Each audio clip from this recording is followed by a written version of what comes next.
Praise the Lord. Praise the Lord. Hallelujah. Hallelujah. പ്രിയപ്പെട്ട സഹോദരങ്ങളെ, ഇന്ന് നമ്മൾ ചിന്തിക്കുന്ന വിഷയമാണ് മീഡിയയുടെ പ്രസക്തി.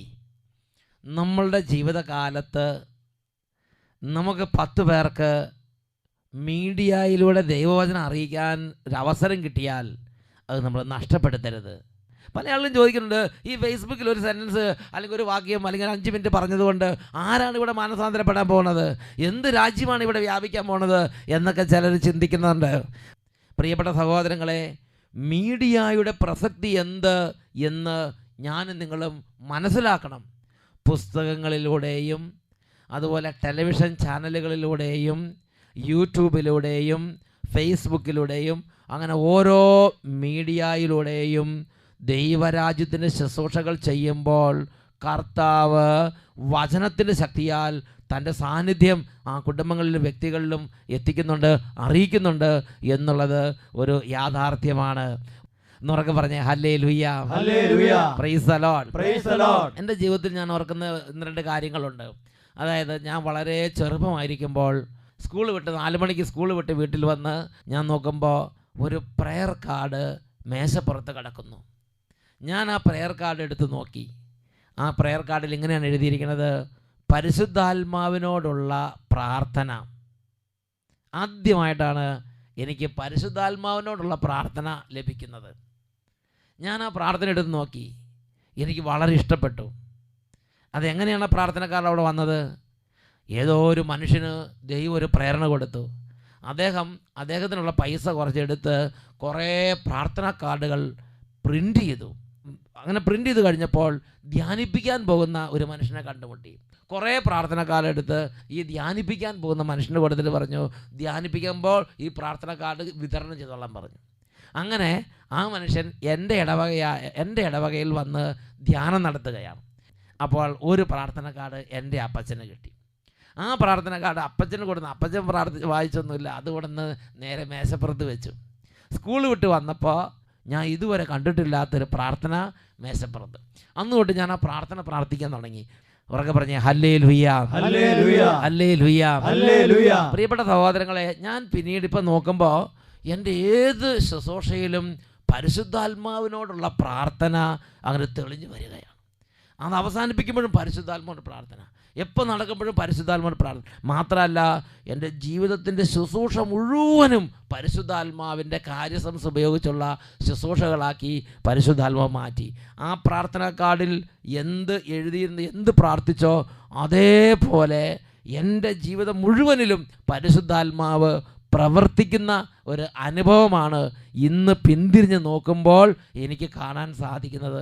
എന്നുറക്കെ പറഞ്ഞേ ഹല്ലേലൂയ. ഹല്ലേലൂയ. ഹല്ലേലൂയ. ഹല്ലേലൂയ. അപ്പോൾ ഞാൻ ചിന്തിച്ച് നോക്കുകയാണ്, ഒരു പക്ഷേ ആ പ്രാർത്ഥനക്കാർ ഞാൻ പരിചയപ്പെട്ടില്ലെന്ന് വിചാരിക്കുക, വേറെ അതിന് പകരം ഒരു വിപ്ലവത്തിൻ്റെ ഒരു ലീഫ്ലെറ്റാണ് പരിചയപ്പെട്ടെന്ന് വിചാരിക്കുക, എൻ്റെ ജീവിതം ഒരുപക്ഷെ ആ വഴിക്ക് വഴിതിരിഞ്ഞു പോകാൻ സാധ്യതയുണ്ട്. ഉറക്കെ പറഞ്ഞേ ഹല്ലേലൂയ. ഹല്ലേലൂയ. അതുകൊണ്ട് പ്രിയപ്പെട്ട സഹോദരങ്ങൾ ചിന്തിച്ച് നോക്കിയേ, ആ മനുഷ്യൻ ഒരു 10,000 5,000 പ്രാർത്ഥനക്കാർ പ്രിൻ്റ് ചെയ്തു. അതൊരു നിസ്സാര കാര്യമല്ല. അത് കുറേ സമ്മാനമായിട്ട് ധ്യാനിപ്പിച്ച ഒരു മനുഷ്യൻ വിതരണം ചെയ്തു. ആ വിതരണം ചെയ്യുക എന്നുള്ളത് നിസ്സാര കാര്യമല്ല. ആ പ്രാർത്ഥന കാർഡ് വഹിച്ചുകൊണ്ട് നടക്കുന്നത് നിസ്സാര കാര്യമല്ല. അത് വഹിച്ചുകൊണ്ട് ഒരു ഇടവക വന്നു. അതിനുശേഷം അത് വിതരണം ചെയ്തു. വിതരണം ചെയ്തപ്പോൾ ഒരെണ്ണം എൻ്റെ അപ്പച്ചൻ്റെ കയ്യിൽ കിട്ടി. അപ്പച്ചനത് വഹിച്ചുകൊണ്ട് വന്നു. ഒരു നിസ്സാര കാര്യമല്ല. എന്നിട്ട് വീട്ടിൽ കൊണ്ടിട്ടു. അത് അവസാനം നോക്ക്, ദൈവം കൊയ്തെടുക്കാൻ ആഗ്രഹിക്കുന്ന ഒരു ആത്മാവിനെ ശേഖരിക്കാൻ വേണ്ടി ദൈവം ഒരു മീഡിയ അല്ലെങ്കിൽ ഒരു പ്രാർത്ഥന കാർഡിലൂടെ ഇടപെട്ട വഴികൾ നിങ്ങൾ ചിന്തിച്ച് നോക്കുക. എന്നുറക്കെ പറഞ്ഞേ ഹല്ലേലൂയ. ഹല്ലേലൂയ. പ്രിയപ്പെട്ട സഹോദരങ്ങളെ, ഈ ഒരു വചന ശുശ്രൂഷ നിങ്ങളുടെ വീട്ടിലിരുന്ന് യൂട്യൂബിലൂടെയോ ടെലിവിഷനിലൂടെയോ കമ്പ്യൂട്ടറിലോ മറ്റെന്തെങ്കിലും ടെക്നോളജി ഉപയോഗിച്ച് നിങ്ങൾ കാണുകയോ കേൾക്കുകയോ ചെയ്യുമ്പോൾ, നിങ്ങളായിരിക്കുന്ന സ്ഥലത്ത് ഈ മീഡിയയുടെ ഈ ഒരു ശുശ്രൂഷ നടക്കുന്ന സമയത്ത് അത്ഭുതകരമായി ദൈവശക്തി വ്യാപരിക്കും. മീഡിയയിലൂടെ ദൈവരാജ്യം വ്യാപിക്കുന്നതിനും ദൈവരാജ്യ ശുശ്രൂഷ ചെയ്യുന്നതിനും കർത്താവ് ഇഷ്ടപ്പെടുന്നുണ്ട്. എന്നുറക്കെ പറഞ്ഞേ ഹല്ലേലൂയ. ഹല്ലേലൂയ. ആ സമയത്ത് ഒരു വ്യക്തി വിശ്വാസപൂർവ്വം പ്രാർത്ഥിച്ചാൽ യേശു ക്രിസ്തുവിൻ്റെ അത്ഭുതമായ സാന്നിധ്യം അവരുടെ അരികിലുണ്ട്. ഇതിനു മുമ്പ് ആരെങ്കിലും മീഡിയ വഴി ശുശ്രൂഷ ചെയ്യുന്നവർ കണ്ടപ്പോൾ അവരെ നിരുത്സാഹപ്പെടുത്തിയോ നോക്കുക. പുസ്തകങ്ങൾ കൊടുക്കുന്നവരെ കണ്ടപ്പോൾ, കാസറ്റുകൾ വിതരണം ചെയ്യുന്നവരെ കണ്ടപ്പോൾ, വീട് വീടാതിരെ മാസികകളുമായിട്ട് കയറി ഇറങ്ങി പ്രചരണം നടന്നവരെ കണ്ടപ്പോൾ, അതും അല്ലെങ്കിൽ എല്ലാവരും ഓരോ തരത്തിലുള്ള പ്രാർത്ഥന കാർഡുകൾ പ്രിൻ്റ് ചെയ്യുന്നവരെ കണ്ടപ്പോൾ, എന്തെങ്കിലും വിധത്തിൽ സുവിശേഷ വേല മീഡിയയിലൂടെ ചെയ്തുകൊണ്ടിരുന്നവരെ ദുഷിക്കുകയോ തടസ്സപ്പെടുത്തുകയോ നിരുത്സാഹപ്പെടുത്തുകയോ ചെയ്തിട്ടുണ്ടെങ്കിൽ അതിനുവേണ്ടി മാപ്പ് ചോദിക്കണം. ദൈവത്തിൻ്റെ പദ്ധതികളെ ചെറുതാക്കരുത്. എന്നുറക്കെ പറഞ്ഞ് ഹല്ലേലൂയ, ഹല്ലേലൂയ, ഹല്ലേലൂയ.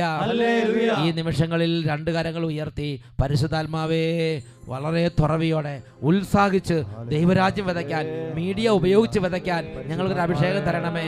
പുസ്തകങ്ങളിലൂടെ, കാസറ്റുകളിലൂടെ, ടെലിവിഷനിലൂടെ, യൂട്യൂബിലൂടെ, കമ്പ്യൂട്ടറിലൂടെ, ഇന്റർനെറ്റിലൂടെ, ഓരോ ചാനലുകളിലൂടെ ദൈവരാജ്യ ശുശ്രൂഷകളിൽ പങ്കാളികളാകാൻ അനുഗ്രഹിക്കണമേ. കരങ്ങൾ ഉയർത്തി സ്തുതിക്കുന്നു. Hallelujah, hallelujah, hallelujah. ആത്മാവേ എന്നിൽ നീ കത്തിപ്പടരണമേ. പരിശുദ്ധാത്മാവേ, ആത്മാവേ എന്നെ നീ തീയായി മാറ്റണമേ. പരിശുദ്ധാത്മാവേ, ആത്മാവേ എന്നിൽ നീ കത്തിപ്പടരണമേ. പരിശുദ്ധാത്മാവേ, ആത്മാവേ എന്നെ നീ തീയായി മാറ്റണമേ. പരിശുദ്ധാത്മാവേ, ആത്മാവേ എന്നെ നീ തീയായി മാറ്റണമേ.